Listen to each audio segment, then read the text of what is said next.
Olá, eu sou Caio Inácio e esse é o canal Não Me Deixe Falando Sozinho. Hoje eu trago um programa super especial de quem? De quem? Douglas Las Casas. Oh, esse vai ser divertido, nível hard. O som foi pesado, hein? Curta, compartilhe com os amigos e se inscreva no canal e ative o sininho.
Hey! Hey!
meu convidado especialíssimo, Douglas Las Casas. Pô, Caião, muito obrigado, velho. Sem palavras pelo convite. Demais, bicho, demais. Pô, sabe que eu curto seu som pra caramba. A Prazerzaço. gente sempre toca junto, faz som juntos e é muito legal poder dividir isso e fazer essa conversa que nós fizemos agora. Baita prazer fazer esse som aqui com você. E, bom, vamos começar a conversar? Opa, tamo aí. Pra Jogar falar conversa. Falar o que precisa e o que não. Jogar Não, o conversa. que pode e o que não pode, né? Douglas, primeira pergunta. Primeira Diga pergunta. lá. Como que começou o seu interesse pelos tambores? Como que você começou com a batera e seu interesse? Como é que pintou isso na sua vida? Nossa, cara, foi uma coisa muito maluca e sem querer. Eu jogava bola, futebol, e até que jogava bem. Joguei no São Paulo Futebol Clube. Eita. Meu pai era árbitro de futebol. Oh, que legal. E aí, do nada, eu descobri o basquete. Aí fui pro basquete. Em 3 meses, eu estava federado. Então, eu achei que eu ia virar jogador de basquete. Aham. Um belo dia, eu tô com um amigo de colégio, que era unha em carne comigo, a gente jogava basquete junto e tal.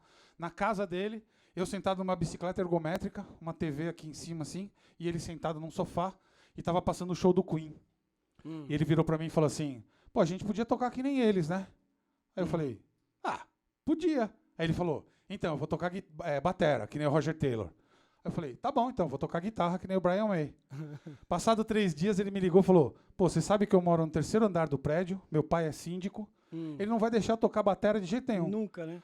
E como quem troca de camisa, eu falei assim, então tá, eu começo. Mano, nunca mais larguei os tambores. Olha só. Foi assim. Desde então nunca. Mas você não teve aquele começo. Sempre o pessoal fala, tem um começo da panela. Nada, nada não. disso. Essa coisa que a galera, que os nossos amigos falam, né? Aham. Tipo, comecei cedo tocando na panela da minha avó, não sei o quê. Eu não tinha nada disso. Eu não tenho família de músico, Aham. não tinha ninguém que tava nessa área. Nada, do nada.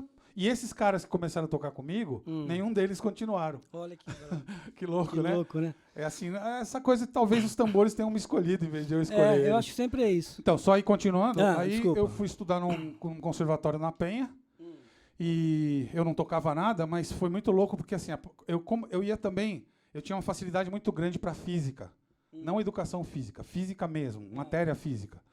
Então eu ia encaminhar ou para a parte de engenharia, ou para a parte de astronomia, umas coisas assim. Então eu tinha uma facilidade muito grande com números. Quando eu cheguei no conservatório, no primeiro dia, eu fui para uma sala de teoria, e aquilo que eu vi era muito simples, assim, para mim, aquelas continhas que era a parte musical. Na segunda aula, eu já estava no quarto estágio de teoria, De teoria. mas não conseguia tocar nada. Olha. E aí eu tinha um professor que ele sentava e comia a bateria e falava, copia. Eu falava, mas como assim? Eu não sei nem o que Não sei nem fazer. fazer. Aí que eu descobri o Dinho Gonçalves. Mestre Dinho. Aí eu passei 7 anos enfurnado com o Dinho. Aí o negócio foi sério. Aí Você o sabe bicho que pegou. ali é Ali o bicho a pega. batata assa, né? Ali o bicho pega. É uma enciclopédia, cara. Olha, sabe tudo, né? Então foi isso, esse foi meu começo. E aí o Dinhão foi meu pai musical, né? O Dinho, até hoje eu ligo pra ele pedindo bênção. E ele tem que ter mesmo, porque tem que ter o maior respeito, porque é um cara que... Fez História. 60 anos de música agora, É. esses dias. 60 ou 65? Acho 65. 65? Fez uma comemoração. 65 anos de música. Ali não é brincadeira, ó, Dinho. E o Dinho já tá convidado aqui pra vir fazer o programa, a gente só tá acertando a agenda Esse é dele casca grossa. pra ele vir aqui, porque a gente quer muito, é um cara que é Muito. história, né? Como a gente tem trazido Não, muita e gente aí, grandes bateras que estão aí hoje em dia. passaram por ali. E quase percussas, todos né? passaram. E Não, percussas. os Percussa nem se percussa fala. não fala, É. tô falando dos bateras, né? Não, nem se fala. Vamos fazer um Ijexazinho, de repente? Não, pô, aí você fala. Fala um pouco do Ijexá pra galera. Aí você mexeu comigo aí. Por isso que eu tô pedindo pra você falar. Porque é legal isso. Falar um pouco sobre os ritmos brasileiros, né? Com Tipo, certeza. da onde vem e tal. Porque a galera fica tocando, às vezes, muito a mesma coisa, Com principalmente os bateras.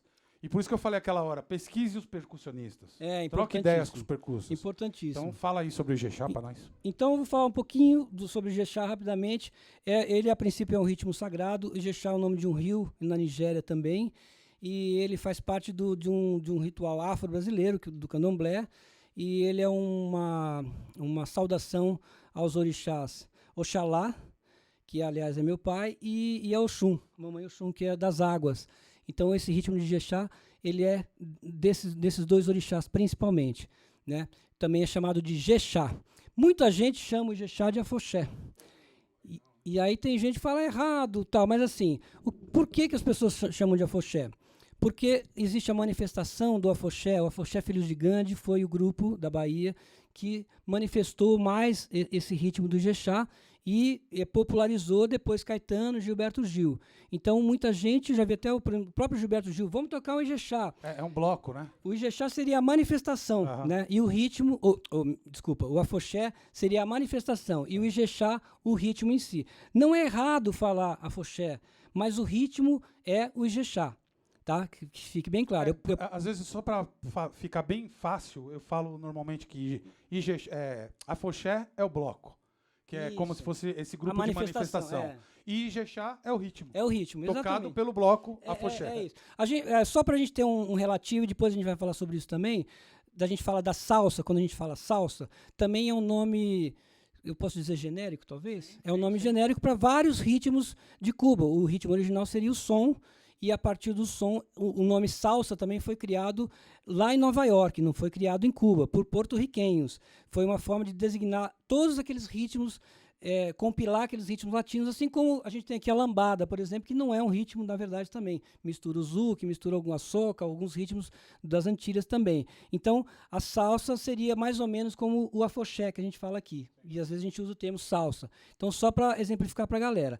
O ritmo de Ijexá, ele teve uma adaptação depois que o Douglas vai mostrar na batera, que ele é um ritmo para percussão.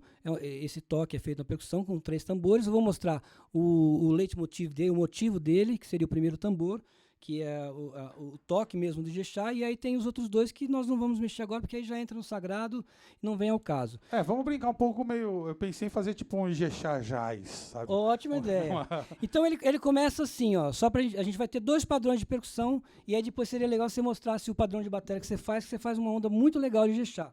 Basicamente ele vai ter...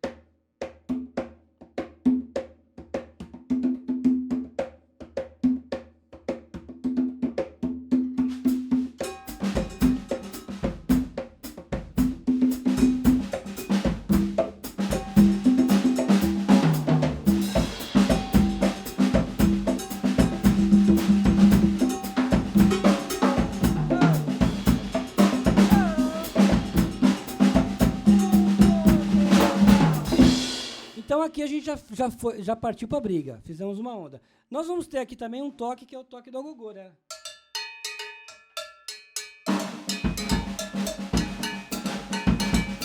Também pode ser invertido. Ele pode começar no grave dependendo da melodia.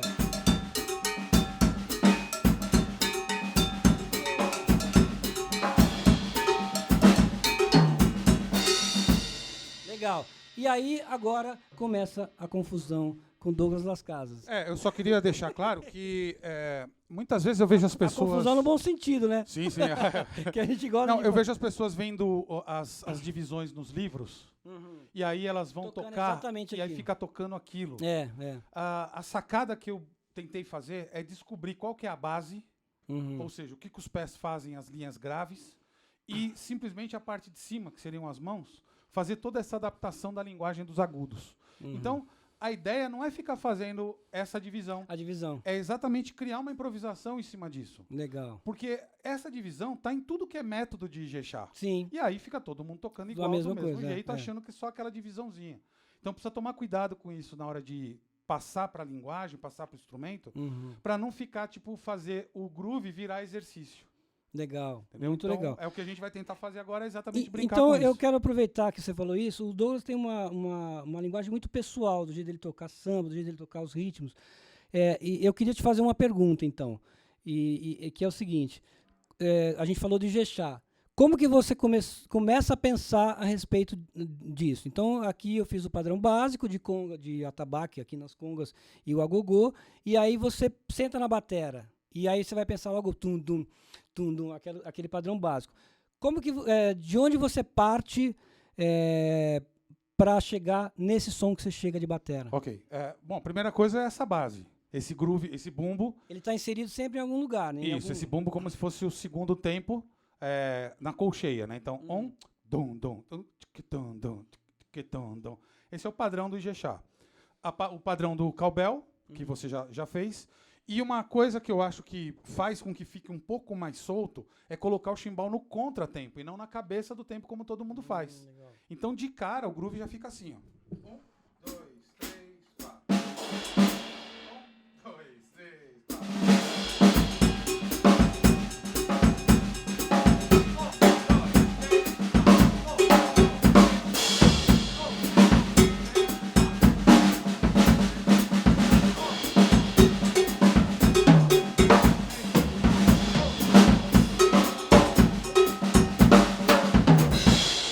Legal, legal.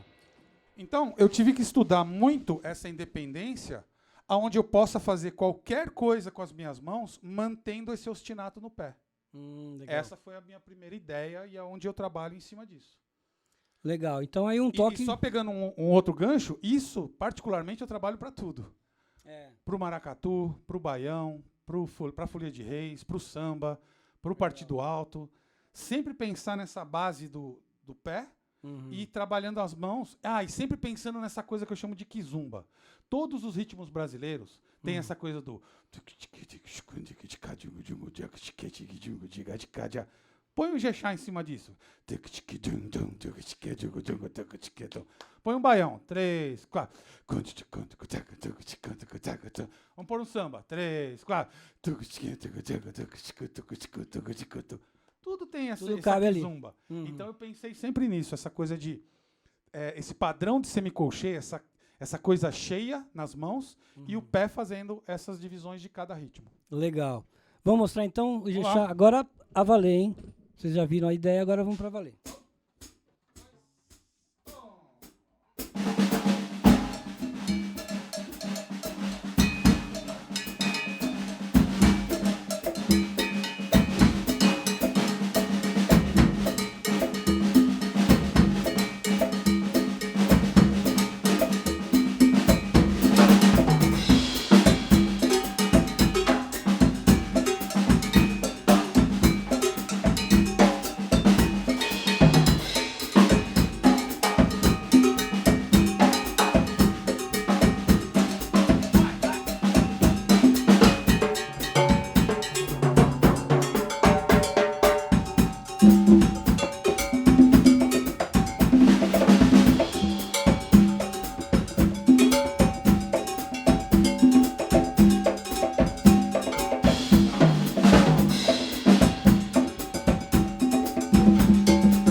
bloco vai passando.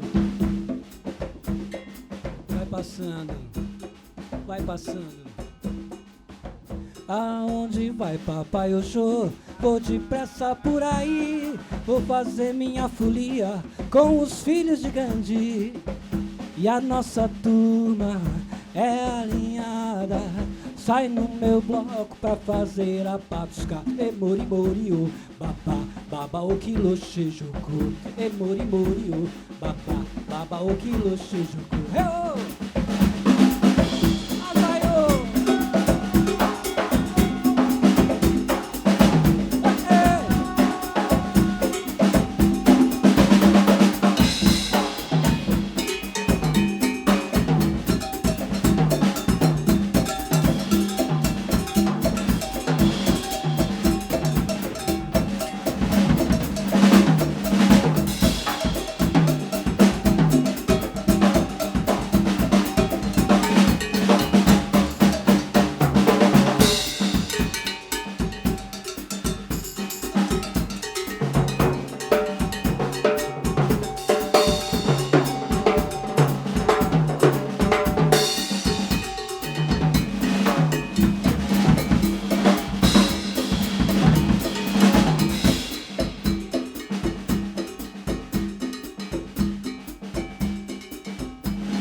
Contem o que vocês tiraram de experiência na Vai Vai em 2017. Então, eu já falei o que era. Nós fizemos uma homenagem, a Vai Vai fez uma homenagem à mãe menina do Gantuá, me convidou para comandar um grupo com 24 ogãs e percussionistas, e eu convidei, lógico, meus amigos, o Douglas estava, o Márcio também estava, o Tostão, vários outros percussionistas estavam com a gente lá fazendo esse trabalho, e foi uma experiência incrível, muito louca, a coisa da escola de samba, aquela loucura. Então, eu vou deixar para você responder. Eu acho mais seguro você responder do que eu.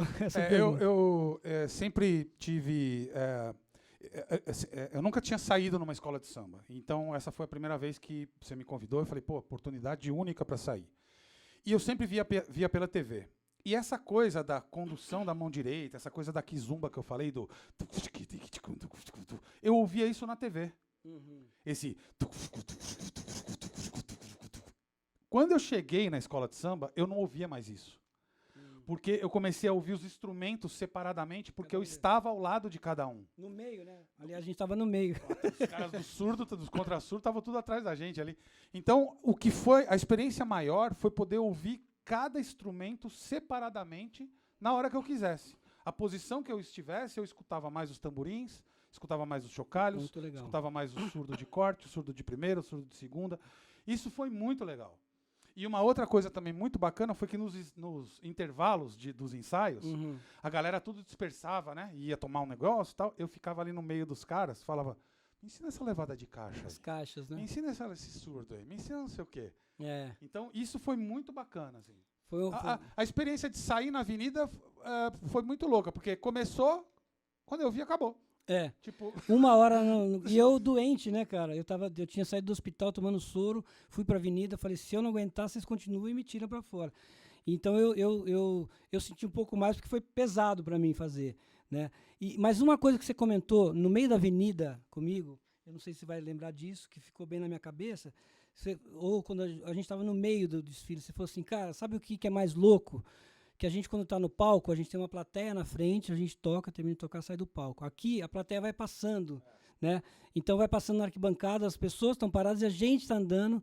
Então, quando você me falou aquilo, nos ensaios técnicos, eu pirei com aquela ideia. Eu já tinha tocado em trio elétrico, que é um pouco diferente, porque as pessoas seguem o trio. Nessa da e você escola, tá parado, isso, né? Isso, exatamente. Agora, nessa da escola é muito louco, porque um monte de gente do lado, curtindo, cantando, com bandeira, se estapeando, e você passando no meio assim. Cara, é maluco isso, porque louco. Você não consegue focar as pessoas. Num show você foca, você olha as pessoas. Você consegue ver quem está na plateia. Elas vão passando assim, ó. Então, eu imagino o som para elas. Lógico que eu já fui em escola de samba onde eu estava na plateia. E aí o som vai passando. Né? E ele vai se transformando. No começo tem a parte dos agudos. Os tamborins, os agogôs, os repiniques, vai vindo mais pro meio, vai vindo a parte dos surdos. A gente estava na parte dos djembês, onde a gente tinha que enfiar a mão pra tocar era aquilo. na mão, era na mão, né? Com os caras com 200, quantos tinha? 250? Sei lá. Era gente pra caramba. Gente pra caramba, e a gente ali em 20, na verdade em... Não, e eles usam baqueta, né? A gente tava com a mão na pele. Uma coisa legal que você falou sobre essa separação dos instrumentos, já que o Márcio fez essa pergunta, o Márcio sempre muito pertinente nas perguntas dele. Muito legal, Márcio, sua pergunta. Tem mais duas aqui que eu já vou falar.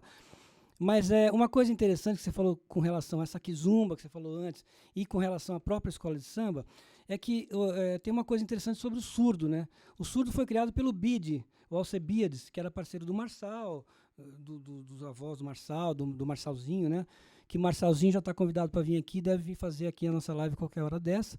O Café nos fez essa conexão. Então, o Marçalzinho, que hoje é mestre de bateria da Portela, já está convidado para vir fazer aqui Mestre Marçal, que o Mestre Marçal era o pai dele, agora ele é o Mestre Marçal também. Então, já está convidado. Então, sobre isso, o Bide, ele criou o surdo justamente porque só existiam os agudos nos blocos. Era o tac, tac, tac, tac, tac.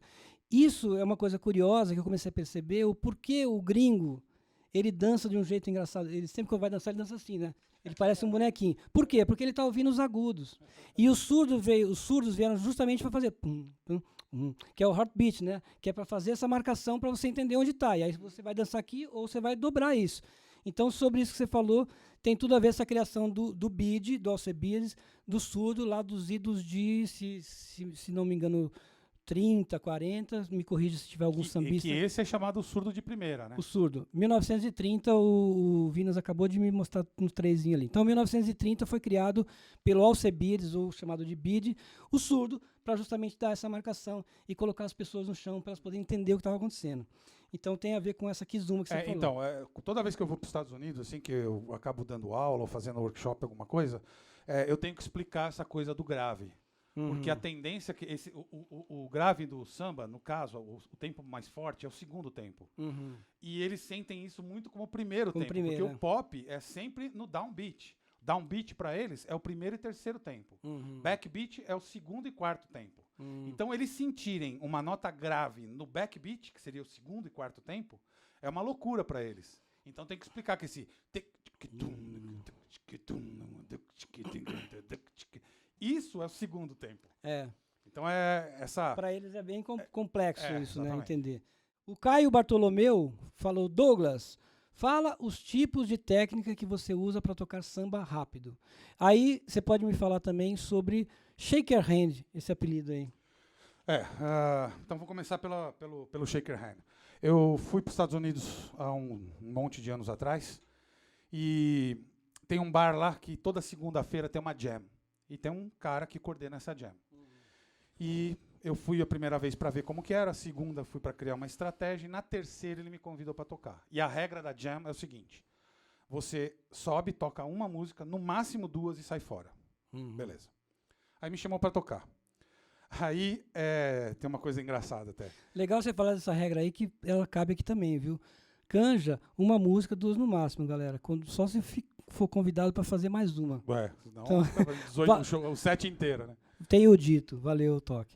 Aí me chamaram para tocar e eu uso essa coisa da caixa inclinada. E eu estava arrumando a caixa.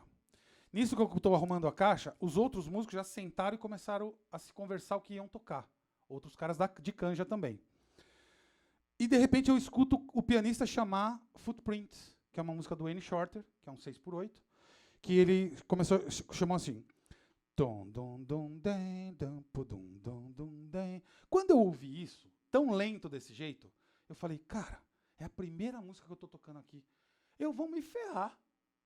Do nada eu olhei pra ele e falei assim, hey man, Harvard's Canton Sunburst Drabbles? Eu juro, alguma coisa nesse sentido. Ele olhou pra trás, ele parou de tocar e fez assim, ó, what? E eu aí saí tocando no andamento. Foi um jeito que eu encontrei de chamar a atenção dele, pra ele parar de tocar, e eu poder chamar o andamento no que eu queria. Bom, primeiro passo dado. Então consegui chamar a música no andamento que eu queria. Segundo passo, tô tocando a música e pensando, caramba, se eu tocar igual a todo mundo, não vai acontecer nada. Eu preciso fazer alguma coisa diferente. Meti um samba, um 2x4, dentro do 6. Eu lembro do baixista olhando pro meu pé, assim, tipo, caralho, o que ele tá fazendo? E aí eu pus a mão direita fazendo o tic-tic-tic-tic-tic-tic. Beleza. Quando acabou o som, esse primeiro som, o dono da gig falou assim, good job, man. Tipo, bom trabalho, cara. E eu já fui levantando. Ele falou, não, fica aí. Final da história. Eu toquei 5 músicas, porque eles foram pedindo. Quando acabou o som, a gente tava confraternizando, um cara passou por mim, bateu nas minhas costas e falou assim, valeu, shake your hand. Aí eu olhei pro cara que tava comigo e falei, o que ele falou? Não sei. Aí nós fomos atrás dele, falando, velho, o que você disse ali que eu não entendi? Ele falou, não, a gente tava vendo você tocar e chamou você de mão de chocalho. E o americano tem muito essa mania de colocar nickname, né, no meio dos nomes. E foi isso aqui, ó.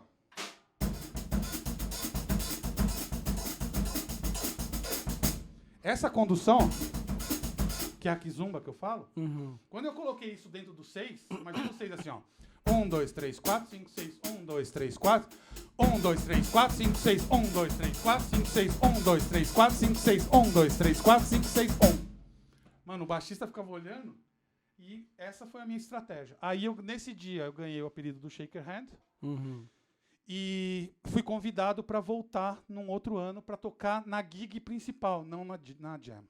Que legal. No Baked, né? Baked Potato, Baked que é um... Potato, que é cara, não passava nem, templo, nem né? ar no Tobinha, não passava, velho. É um templo sagrado é um templo, do jazz. Você né? chega lá, assim, as paredes são tudo cheias de pôster, de flyers, dos caras que você Tocaram lá. que tocaram lá e que você idolatra, que você fala, mano, esses caras tocaram aqui e eu tô aqui agora. É isso mesmo?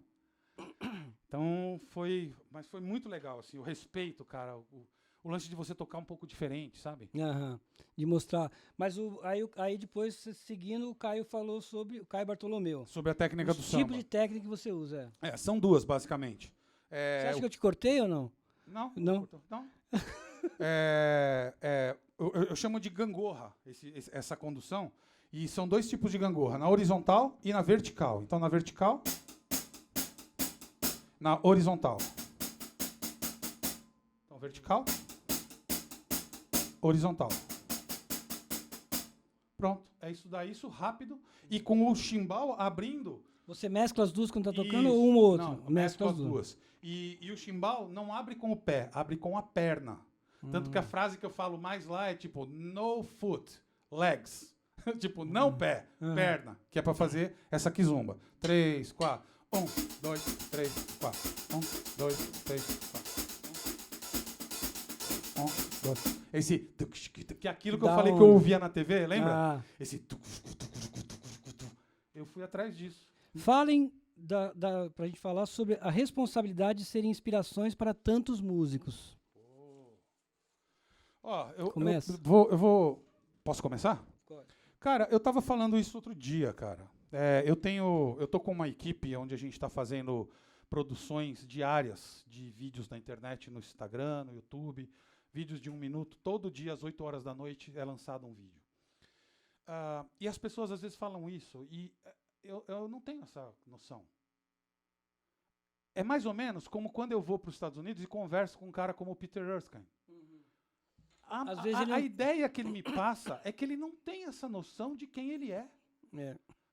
Porque é muito louco isso, sabe? Você não sabe como que as pessoas estão recebendo as suas coisas. A gente não tem noção do alcance daquilo que a gente faz. Exatamente. Né? E, assim, a gente tenta fazer da melhor forma possível. E você fala, será que estão gostando? O feedback que você tem é legal? Mas e o resto? Como que funciona? Então... Não é um excesso de humildade aí falando com o Caio, não é isso? Caio Bartolomeu. Não, é o Márcio. É o Márcio. Não é um excesso de humildade, eu querendo ser alguma coisa. É porque realmente eu estava falando isso outro dia. Eu não tenho essa noção, cara. É difícil ter, porque, e principalmente hoje com a internet, né? Por exemplo, a gente está fazendo a live aqui. Termina com 1.000 e tantas pessoas, daqui a pouco chega 2, 3, 5 mil. Você não tem noção de quem viu o quê, quem viu tudo. Quem te viu tocar num show. Eu vi uma vez o Triló Gurto me falou uma coisa... que ele falou que ele não gostava que gravasse os concertos dele. Porque lá fora eles têm muito isso. Porque às vezes ele podia estar num dia ruim, então ele tal. E tempos depois eu vi ele usando alguns vídeos do YouTube que tinham colocado. E aí eu falei uma coisa para ele, que foi o seguinte, falei assim, Triló, mas você é um cara que nós temos, e você mais, porque, né, tem uma exposição maior, uma responsabilidade de sempre tocar bem. Você não pode estar num dia ruim. A gente não pode subir no palco, como eu citei o exemplo do Vai Vai, eu estava doente, tomando soro no hospital, deitado na cama, resolvendo as coisas que eram de minha responsabilidade, e eu cheguei lá 11 horas da noite, morto, e falei, reuni todo mundo, falei, gente, segura as pontas. Então, logicamente, você conta sempre com o apoio das pessoas que estão junto com você. Mas eu entrei na avenida e toquei durante 1 hora, pesado, né, que você lembra como foi, e não senti. Eu achei que eu poderia desmaiar a qualquer momento, mas eu tinha a responsabilidade de tocar bem aquele período ali. Então, imagina se você faz isso e tem alguém filmando e posta na internet e você é o super ultra do planeta, porque esses caras são super ultra do planeta. São, né? Eu tomei um dia um esporro do Vini Colaiuta por causa disso. Por quê? Por causa dessa coisa de ele achar que a gente tava filmando e ele falando, não quero, que não é pra filmar. Tem vídeos dele no YouTube, tipo, olhando pra câmera e fazendo careta. Porque eles tinham, nessa época, essa coisa... lógico que hoje, com a tecnologia, eles já entenderam um pouco melhor como funciona. Como funciona, né? Mas essa coisa é muito louca. Então, só respondendo o lance do Márcio. do Márcio. Cara, desculpa, eu não tenho essa noção. Eu juro pra você.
você junta dois músicos que tocam instrumento de percussão, tocam tambor, parece que às vezes, principalmente bateras, parece que a ideia é tipo, vamos disputar.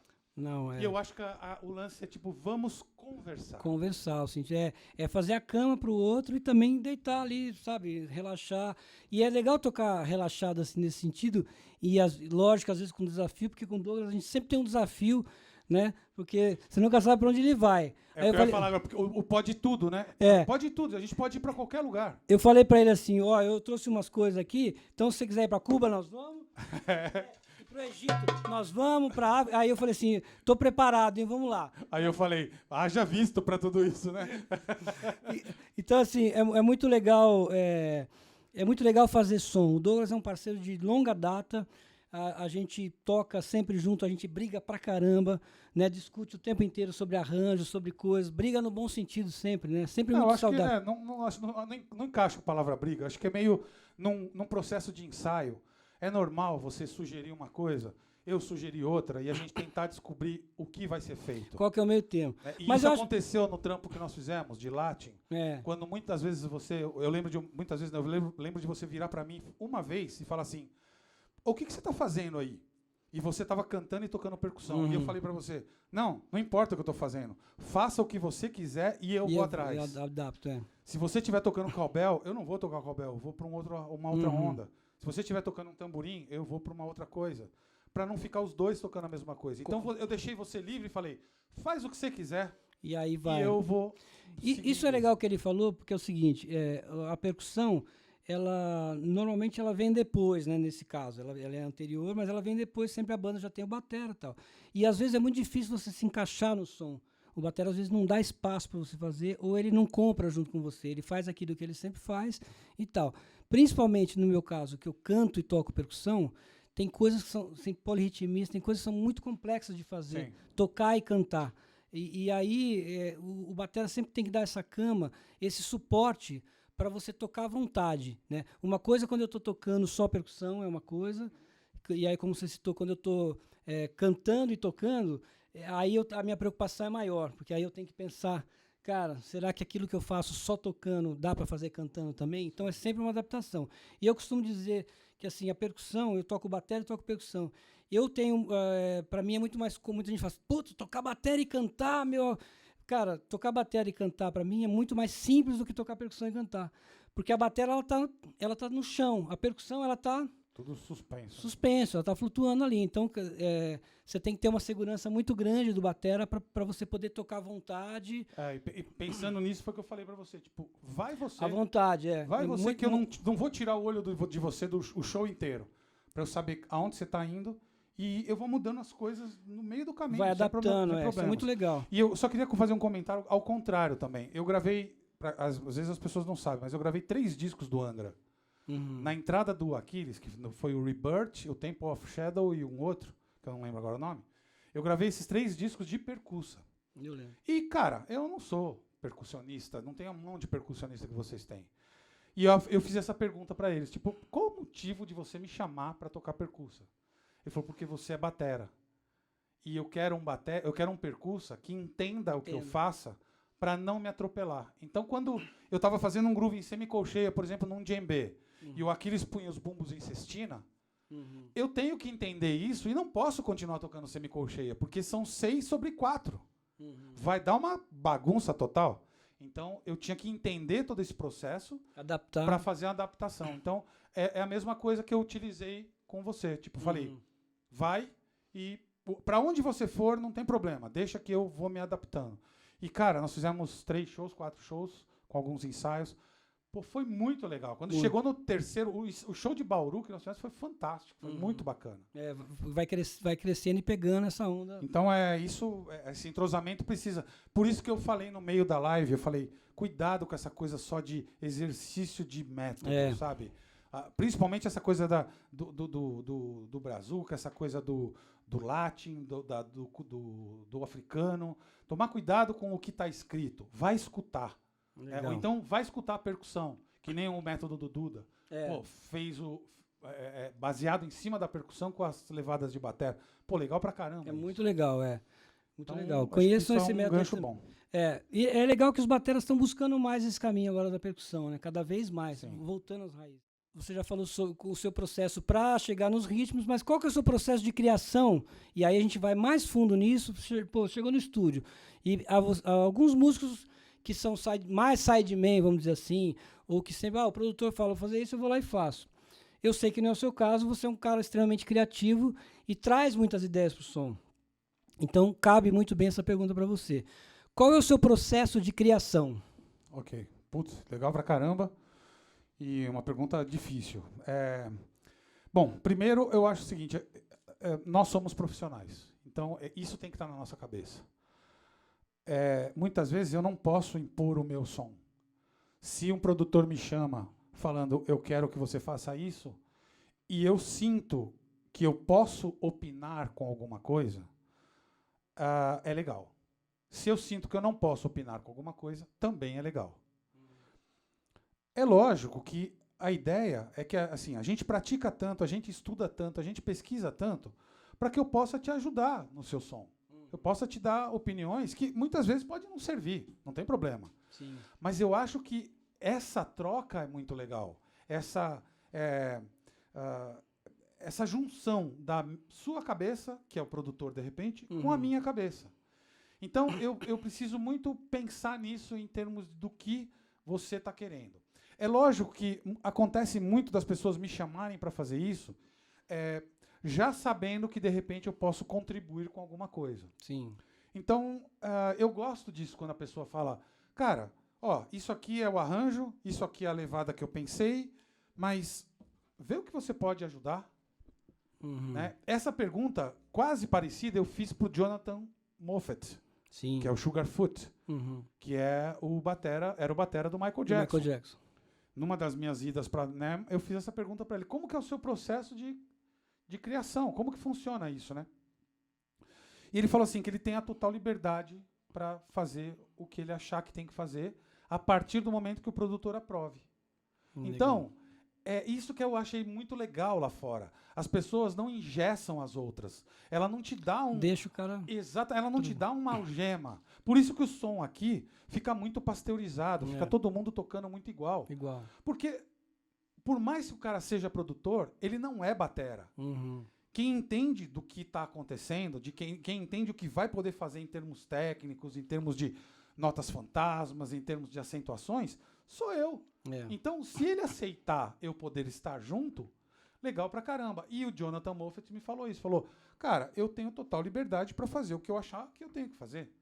Se o cara falar, não, isso daí não é legal, ok. Beleza. Mas ele tem essa liberdade. Então, o músico lá fora, quando ele é chamado não só pelo que ele toca, mas pelo que ele pode oferecer ao som. Eu acho que a gente tem muito para aprender com isso aqui. Eu fui fazer um workshop outro dia numa cidade, e o cara que foi me buscar no hotel colocou um som no carro. E aí eu ouvi e falei assim, nossa, que é isso? Aí ele falou, isso daí é o som que o produtor me mandou. Eu falei, mas essa bateria tá quase pronta, tá tudo tocado, né? Ele falou, foi tocado com os dedinhos do teclado.